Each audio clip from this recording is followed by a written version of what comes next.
Pilipinas na nagmamahal sa kabataang Pilipino. Mayor Rodrigo Roa Duterte.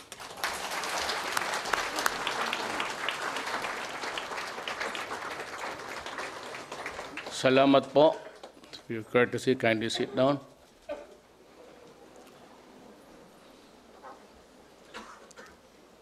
Praise God. Pero yung God ko, yung God ng mga obispo, sabay-sabay sila mga gago. I never said I do not believe in God. What I said is your God is stupid. Mine has a lot of common sense. That's what I told the bishops. I never said I was an atheist. You know, the presidency is a God-given gift. I am sure God would not have given me the position if I was bullshit. Magklaro tayo. I could have made it in life even. The best that before the presidency without God. Pero itong mga obispo ninyo, patay ninyo, walang silbi yung mga gagong yan. What they do is criticize. Executive Secretary Salvador Medialdea, Social Welfare and Development Secretary Rolando Joselito Bautista, Interior and Local Government Secretary Eduardo Año, and the other members of the Cabinet, Executive Director of the Council for the Welfare of Children, Undersecretary Mary Mitch Kahoyonoy, honorable members of the House of Representatives, the Chief of the Philippine National Police, the 2017 awardees of child-friendly cities and municipalities, other distinguished guests, ladies and gentlemen. I have a two-page speech. And pag binasa ko to, sa gasolina lang pati sa make-up ninyo, hindi makababawi. But because I think that the lady who prepared this speech, it's a scripted one, and I do not like scripted, but just the same, para naman hindi masayang yung pagod niya. Basahin ko na lang po ang penultimate paragraph. As our children are the country's future, be assured that the administration will do everything to protect them from violence, abuse, criminality, illegal drugs, and other threats to their safety and well-being. Together, let us strengthen our ties and build new alliances in order to create a safe, enabling, child-friendly environment for the succeeding generations of Filipinos. Congratulations at mabuhay tayong lahat.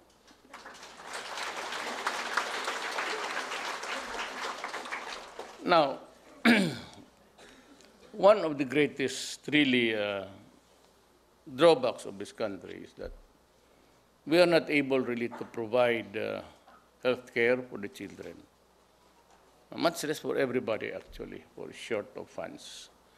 But we endeavored to pass a law that would give them free medical attention in hospitals. We have established the malasakit thing all over to give priority to those who are urgently in need of medical attention. This has been true ever since. It is historical narrative of this country that we fall short on everything. And even hunger. The highest is in Mindanao, the arm. So, nung una pa lang, sinabi ko kay nung dating welfare secretary, DSWD, to concentrate doon sa lugar na gutom ang mga bata. But unfortunately though, it was part also of parang an arrangement where I could maybe in the process of confidence building, I showed them the sincerity of government, that we are willing to share not power but the benefits of how a working cabinet cooperating with each other can help all Filipinos irrespective of their ideology. Turned out sour, and most of the money given, supposed to be given to the Pantawid Gutom, found their envelopes in the camps of the military.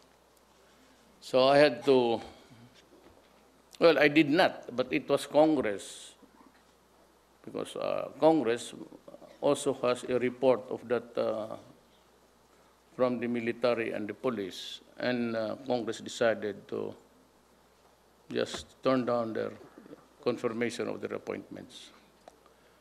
Ang ano ko kasi dyan is, Tigualo is good, might be brilliant, might be have the highest IQ, but you do not bring in an ideology that carries with it an armed struggle to seize power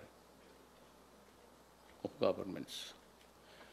So, isang bagay na we're trying to sort out, but I do not think that I am ready. I have communicated to our peace negotiators. Doresa is out of the cabinet, so that leaves Belio, who is really a communist also, and si Nani Braganza. Well, I could tell, he swings to that group ever since. So I respect him because we were dorm mates. Dulay and Bilyo was in front of my room when I was with a roommate who was talking in English all the time, early morning, and it went all the way until we became cabinet members. And so when he was due for confirmation, he was there and speaking all the way. And so the congressmen and senators began to wonder, is this guy from here? Well, it seems to be, Amerikano pala talaga ang buang. But I didn't know, but from where he was really talking, I could understand, yes, he was my roommate. He was one of those with Llewellyn Ortega, and were nearly arrested, hid in the dormitory. Hindi nahuli, and then he went to America to seek sanctuary. And he was there with Maceda. They set up a law office and thereafter prospered while we suffered here. But anyway, ang gusto kong ipadala sa inyo, it stares at us eyeball to eyeball.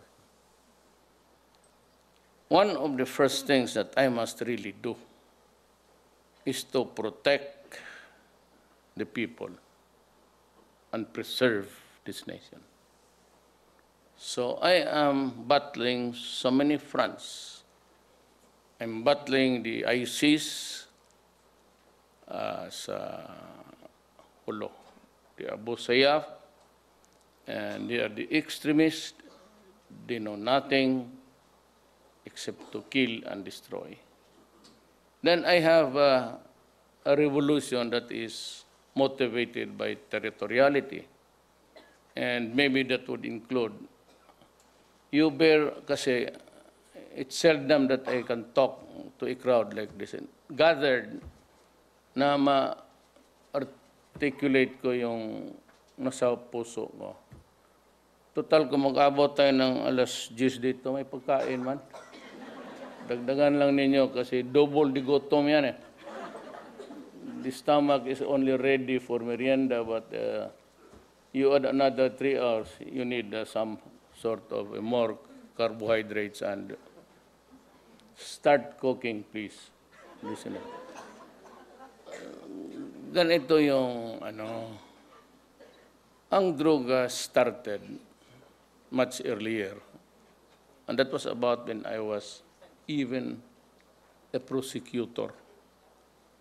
That would be 1988 below. And that has always been, as a trial lawyer, prosecuting people for drugs. I have encountered so many heartaches along the way. Evidence are missing. My witnesses are not reporting. And sometimes, to my horror, the powder that I'm using to induce in court as our evidence turns out to be tawas. At that time, corruption was already there. And I'm not going to zero in on the police because a lot of people in the civilian sector are into it, even mga mayors. Yung mga mayors nandito, hindi kasali yan. Ang mababait yan. Kasi ang mayor, nagago ang putang. Hindi magpunta dito yan. But the last time I called for them, I closed. At sinabi ko talaga sa nagprangkahan ako, putang ina ninyo. Pag pumasok kayo sa droga, papatayin ko kayo. Prangka-prangka. So with the governors. Tanungin ninyo governor ninyo. Pero more or less, it was a leaner crowd. Pero ganun ko rin sinabi. Do not ever with drugs because mamamatay ka talaga. Alam mo, let me illustrate to you how it can destroy society. You know, you want to destroy a friend, or you don't destroy an enemy, all you have to do is make the son or daughter or grandchild an addict. And that family automatically becomes disoriented, dysfunctional. Ang problema, exponential. Kasi hindi mo talaga malaman kung ano. He will commit crimes. If he's a poor guy, when he has the cold turkey, the monkey is riding on his back, wala siyang pera, he will resort to crime. Ang unang mawawala ninyo, as you all know by now, kasi may kilala kayo, alam ko, unang mawala sa inyo, gasol.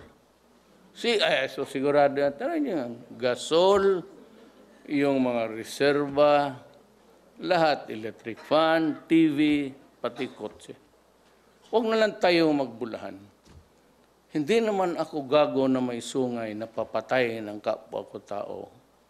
Kung hindi mo rin papatayin, yung mga tao na sinabi ko, my duty is to preserve this nation and protect the people. That's about my, in 2 sentences, that's my duty. Ito, wala to eh. Alam, mag-create ka lang ng isang siyabo ng anak. I don't know if, pero dito meron. Sira talaga ang pamilya. Ngayon, kung ang tatay ang tinamaan, puro Diyos. Hindi na magtrabaho, cannot work anymore, cannot function, is malnourished, hindi kumakain. Kaya nung nakita mo, pag-upo ko in the first 3 months, critical, nakita mo nag-surrender. Ang sabi ni Santiago noon was 3 million, sabi ni Bato 1.6 million. Filipino, or Filipinos reduced to slavery to a drug called shabu. And they are inutil for the rest of their lives. So pag hindi na makatrabaho yan, he is there in stupor. Teka muna kayo, inaantok ako. Sinong may marijuana dyan? Alam mo, media ka, pagkabugok talaga ng media. You know, during the ASEAN in the Philippines, I just came from India. So I just a few hours of sleep, I landed in Davao, then took a flight dito. Sabi ko, ako yung presiding officer. Sabi ko, may kopya ka ba dyan sa yung program namin sa yung program namin sa mga ASEAN. Itong mga gagong secretariat na ito, and Bong, I hope that we can improve on it.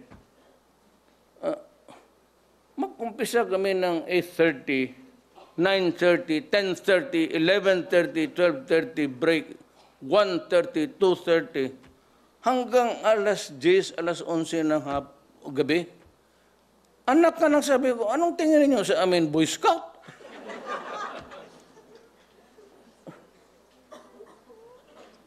Talaga nagalit niya ng ganun. Lalo nung ASEAN. Nagsabi ko, I was so sleepy. Ito naman yung sabi ko, kaya ako ng marijuana. Kung hindi kayo gago, I was presiding over the plenary, mag-hit ako ng marijuana. Pagka ganon, when it is too ridiculous, it must be a joke.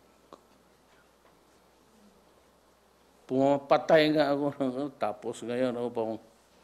So, just to lighten a dull moment. Pero lahat kami natutulog, ang recording na lang ang buhay. Wala. Silent naman for interspersed with silence. Kasi natutulog. Una si Bulkia, ako ang sunod. Nakaganon ta. Ako galing ang India . Wala pa masyadong... I do not want to insult India.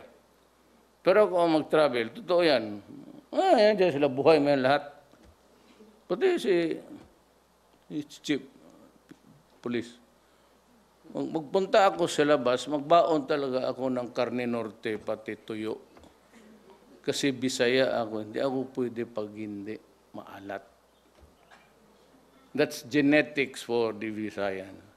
Kaya yung cook ninyo, di ba, kung may magkain, ang cook ninyo Bisaya, I'm not trying to insult my Bisaya. Kasi kutawin niya ng tapos gano'n ng...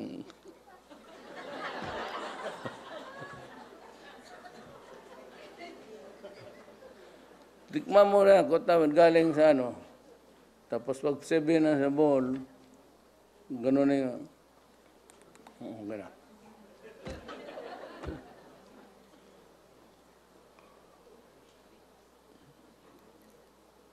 So yun ang ko sa kawawa yung mga bata. The dysfunction is just to 1 million. Sinong human rights dito? Masakal kita po itong... Sinong human rights dito? Ang dysfunction niya, grabe. Hindi na makapag-aral ang mga anak.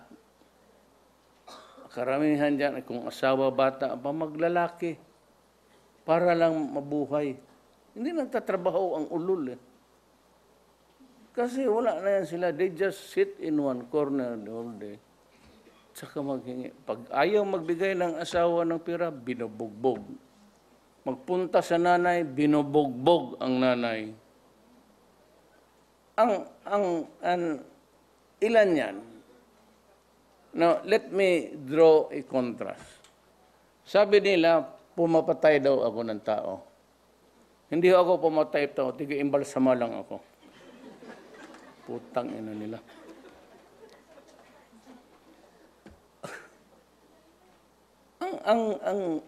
Wala na ang bata. And 1,000,006, even if you place it at 100, then you begin to be melodramatic about the whole thing. At sabihin nila may nakita dyan nakabulagta. then they would just assume that an extrajudicial killing. Inaadmitan na nga ni Albayalde na 4,000 plus and that is a figure which I am bound because that is the trabaho of my tao ko, police ko yan So I have to admit what they say to me. Sabihin mo, 70,000, pati yung nag-rivalry ng babae o yung hindi alam mo karamihan dyan, hindi mag-remit. Kaya hindi mag-remit, yung takbuhin na yan. Papatayin ka talaga niyan. That's the rule. Now, sabihin mo, what? 20,000? Yun ang sobra nila. O sana ba, bitch? 20,000 and look at the dislocation of my country. It is destroying my country. 1,000,006 slaves is not a joke to me. And hindi lang yan siya, it's not a matter of those who killed or who died, but how about this? He might live, but look at the dysfunction he creates for all of us. He's a potential criminal, he does not work, the children are floating, nowhere to go. Is that the way I will allow my country to happen? Kaya sabi ko, putang, I will kill you. My God, I will really kill you. Hindi yan sila, ako. Kaya papuntahin mo yung fiscal dyan, yung putot na maitim, sampalin ko yung putang inang isa pa. Diba? Sabihin lang nila, here is a list of those who died. Gano'n niya nga, 70,000. What's the 70,000? They do not explain where did it happen, what was the cause, whether it was drug or it was an outright killing. When? Tapos sabihin mo, how? Was he kneeling down? Or was he shot with the back turned against the aggressor? Wala, basta sinabi lang patay. Tapos you want me to go to that idiotic court, ICC? Buang. And what is that court, by the way? Who created it? Did we participate in the selection of the judges? Sino yung mga putang inang taga-Europe dyan na mas marunong pa sa atin? Who are the prosecutor? And even their chairman's commission on human rights, ang chairman nila comes from a country who does not believe in democracy. It's autocratic. Mabutit na lang nakaintindihan kami ni King George si Abdullah. Do not listen to that idiot. You're not even democratically elected and you want me to stand in a court that's a creation of it. You must be an idiot. Hindi ko alam kung sino yung saan yung kinuha yung mga for all, tapos takot-takutin ako nitong sila. No? And during kita mo naman yung sabi, International Court of Justice, I'll be brought there. They just kept silent.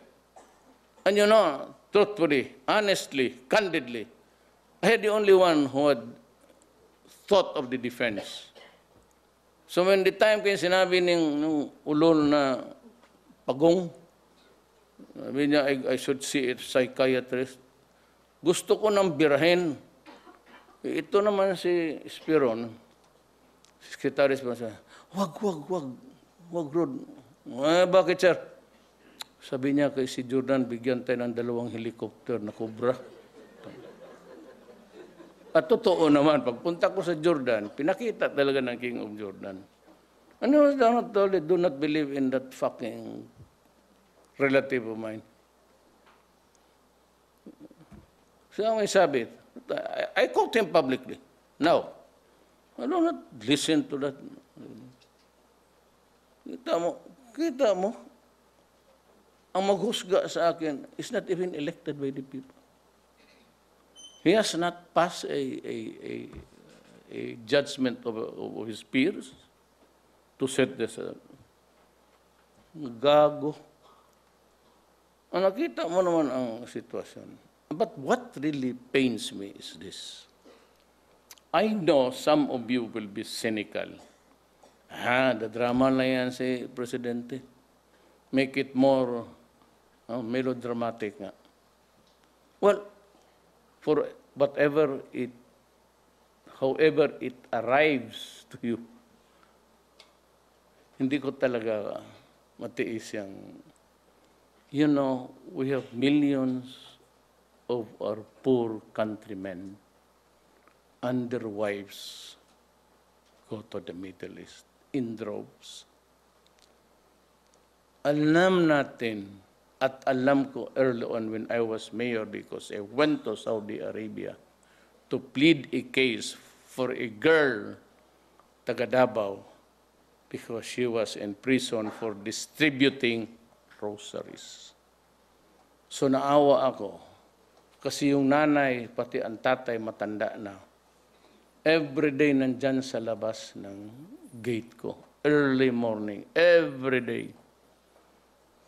Kaya sabi ng asawa ko, Baptist yan eh. Sabi niya, do something about it. Kung wala kang maitulong, ipasa mo yan sa taong makatulong. So parang akong sabi ko, I'll go to Saudi Arabia. So King Fahd was a bit, I think, I would not characterize as what. Medyo mahirap na i-connect. But you know, there is God. He was able to listen a bit and maybe it was using a lucid interval. Pumayag siya.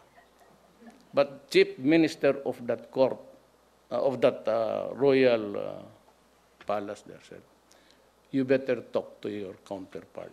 Since I was a member of the Law and Order Committee of Goles, so actually I was the one who was there. Sabihin mo sa kababayan, sabi niya, that not all may edukado na aral.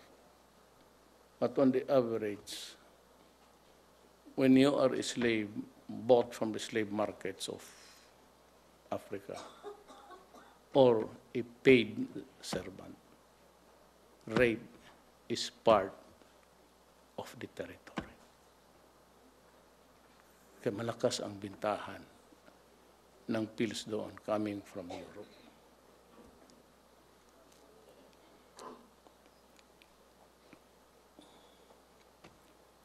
Ipasok sa refrigerator, bugbugin, hampasin, and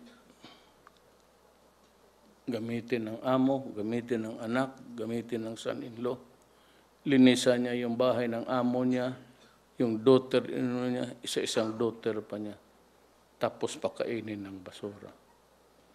How many Filipinos? Ilan nabasa ninyo? Tumatalo na lang sa bintana. What does that indicate? Insanity, because they can no longer endure or bear the human degradation and maybe the total loss of dignity. Kaya ako, putang ina, kumukulo talaga ang dugo ko. You know why? Yan sila, mahirap. How many times have you read or saw on TV? Mag-alis, ibigay lang nila doon sa kapatid nila. Alam mo naman, a child, but pag marami rin niyang anak, wala ito. Or yung uba, divorce, walang kila, iiwan nila sa kapitbahay nila. Iiwan nila sa lolo nila. Nakatanda rin kung natay. So, the family is totally destroyed. Dysfunctional kasi yung lalaki, you know, the human frailty, the physical needs. magkaliwaan niya. Kaya karamihan dito pagbalik hiwalay. Especially kung marinig na niya yung kung anong nangyari sa asawa niya, being trampled upon. Ang lalaki, mawalaan ng gana niya.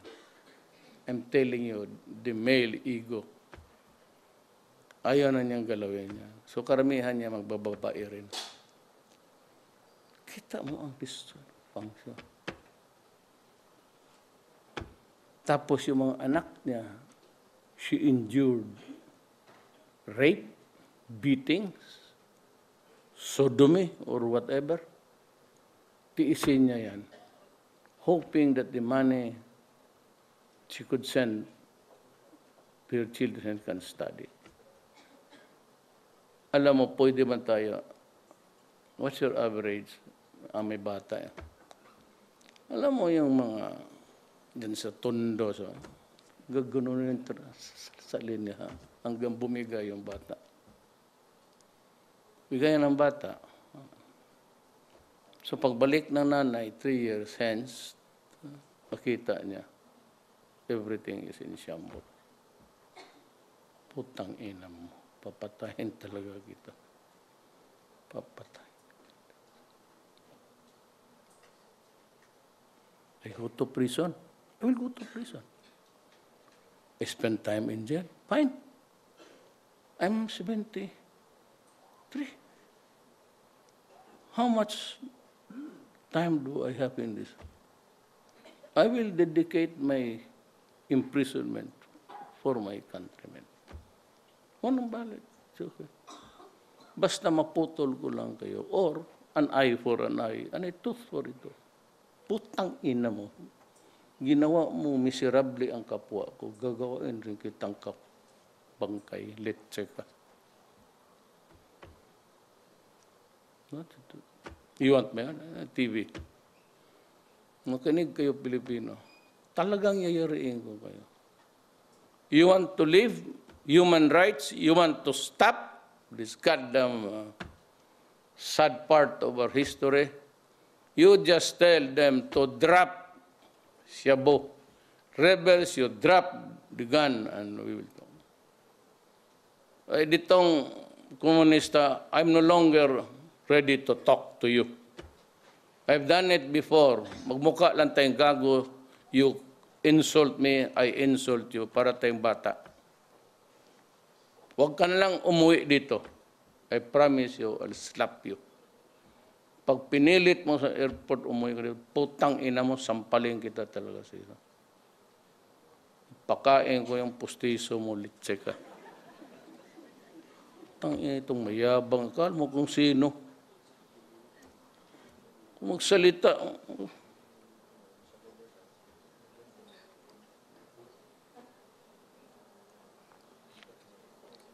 Akala mo naman, abogado, mas bright pa sa iyo. Ang binabasa, what is this Bible? You idiots there, mga ideologue. What is your Bible? Mao Zedong, Lenin, Trotsky? Tapos, one convoluted brain, maniniwala kayo dyan kay Jesus. Just add to it, you know, if you want to transform this country, you have to do it by evolution. It cannot be revolution. Dahan-dahan lang. Kaya even if you crucify me today, I can do nothing about the economy. Why? Ito maas yung oil eh. So what's the fucking shit? The shit is, right after the war, everybody was into discovering natural resources of their country. I don't know about God, but my God has a common sense. Pero he gave oil to Indonesia, Malaysia, Brunei. He never gave us oil. So pagbira ng, itong America keeps on, binibira niya yung Iran. Yung Iran naman, pataas pababa. So every time the oil price increases, lahat yan tatakan na. What you see in this world is oil. Magtingin ka lahat. ang tao lang dito ang hindi oil. Ang paggawa siguro, BB oil, pang slide.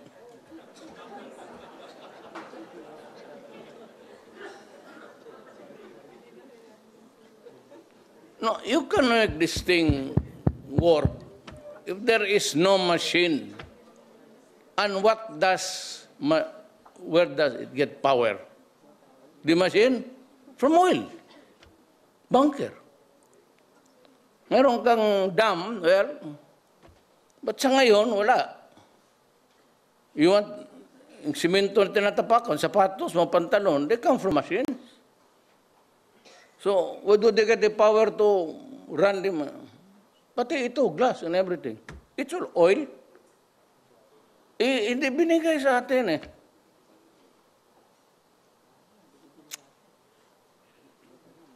Otherwise, sila, kaya pag-increase, magsabi sila, wag muna. Kasi may buffer tayo. Itong mga ulo na to, hindi ginagamit yung oil nila. Sige sila import, but at the time when there's an emergency, yun ang buffer nila. Tayo, wala. Kaya yung economy natin really suffers. They're much better in Indonesia, Malaysia, Brunei. Because, isa pa, except for Indonesia, they believe in family planning. Itong dito, what is really the gridlock is ang simbahan ng Katoliko. It's the most hypocritical institution. Kita mo sabi ni Pope, if we cannot be celebrate, get out. Lahat naman halos 90% ng mga pare, wala. Ako, bakla man ako noon. So, bakla man yan sila lahat. Tingnan mo, pick upin niya ni Rappler, pati ni Inquirer. Ni Presidente, si Homo.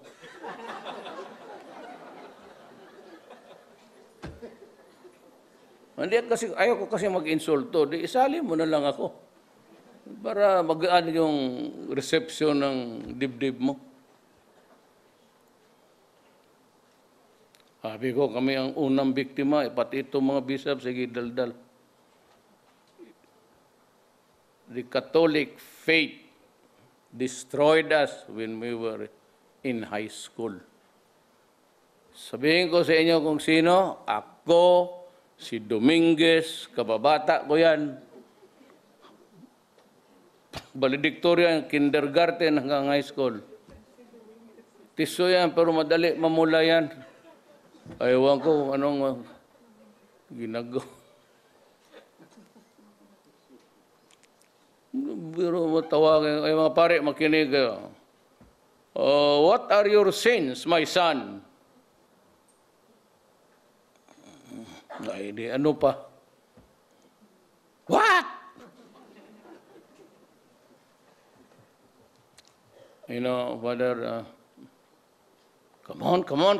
We not have the whole line. I went to the room of the... Why?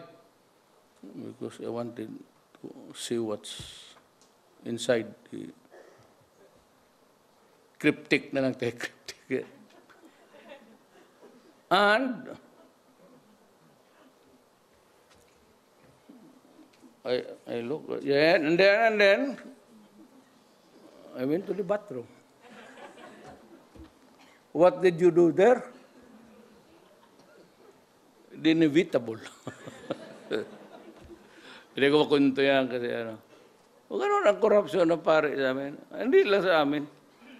Or there were priests that they were gay, pero I don't know, some of you contemporary ko sa Ateneo de Davao kami. Father Leonard, he was my idol. He was a Jesuit, but he was an intellectual. Yung si Father, sino ganing gago nun bong? Ito, kumot rin ito. Sino yung Father Falby? Mark. Tingnan mo sa ano. Tingnan mo dyan sa ano. Mark Falby. Jesuit. He was the priest who was sued. Yung Archdiocese ng LA paid 25 million para maariglo. Look at his assignment there sa biodata niya. Ateneo, Mindanao. Tingnan niyo sa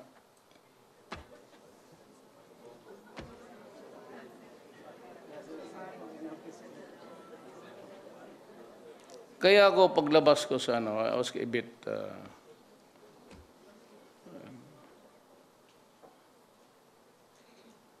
marami nang nawala na ano na ako pretended or imagined. Hindi mo rin ako talaga. Maranao man ako. We have a book about the Maranao. You'll see there the name of my mother. Married to my father. Ngayon ang lamentations ko sa bahay. And also itong mga mag-kidnap na magpatay. Don't force my hand into it. Ayaw ko. So sabihin ko sa mga pare, sabihin mo sa mga putang inang yan, huwag gumawa. Kasi para hindi tayo magka-enkwentro. You know, this is a democracy. You're free to do it. You can walk around, have shabu in your pocket, selling it. Magkita tayo ng isang kanto, barilan yan. Sigurado.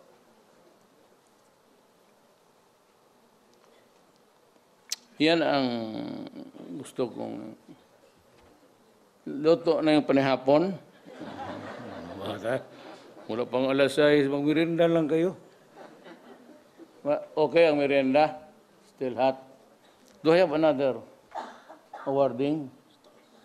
Maraming awarding ngayon. You might also join there para... Sino itong award ko ngayon?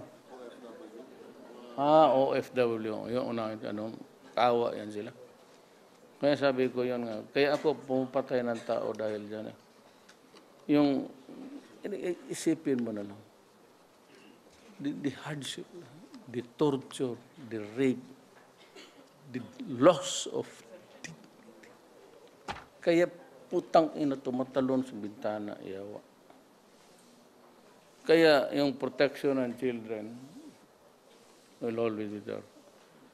Wala na tayo. Yung may tama na, wala na. I'm doing it to preserve the nation so that the Filipino would come after us, yung mga anak ng apo ko. Kailangan tapusin natin itong... I'll try to finish. I'm not promising, but we are all agreed, the police and the armed forces. We will try to finish itong... And I will be harsh. And there might be really widespread violence, but I am prepared for that. If that is the only how to do it, then if we have to die, then so be it. We die. After all, we should be in heaven. Si Richard ba? Sigurado yan siya? Malangit yan siya? Well, anyway, I'd like to thank you for just even allowing me to give time for you to listen to me. But lahat yan, it comes from the heart. And with all sincerity, what I say here is what will happen. And the rule has always been, so be it. Thank you and good afternoon. Maraming salamat po, mahal na Presidente, sa inyong makabuluhang mensahe.